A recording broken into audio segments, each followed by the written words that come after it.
ناقابل برداشت بھوک میں روزہ توڑنا. بعض لوگوں کو روزے کی حالت میں بھوک کی شدت سے معدے میں شدید درد ہو جاتا ہے یا بھوک ناقابل برداشت ہو جاتی ہے، ان کے لیے روزہ چھوڑنے یا توڑنے کا حکم بیان فرما دیں. ناقابل برداشت بھی بھوک اگر ہو جائے تو بھی روزہ نہیں توڑ سکتے، بلکہ ہمت کر کے پورا کرنا پڑے گا، کیونکہ پیاس اور بھوک میں برداشت ہے کے قابل ہے یا نہیں ہے یہ کوئی اللہ نے فرق نہیں رکھا.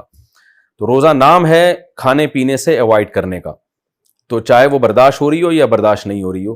ہاں البتہ بیماری کا خطرہ ہو یا جان جانے کا خطرہ ہو یا بے ہوش ہونے کا خطرہ، کیونکہ بے ہوشی بھی ایک بیماری ہے، تو اس صورت میں روزہ توڑ سکتے ہیں.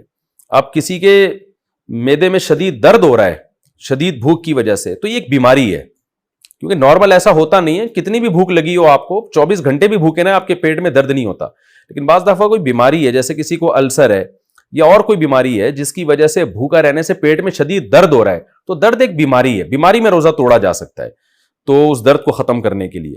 لیکن ناقابل برداشت بھوک یا پیاس لگی ہے تو پھر روزہ نہیں توڑ سکتے. توڑ دیا تو 60 روزوں کا کفارہ ہے. شکر ہے تیرا خدایا میں تو اس قابل نہ تھا.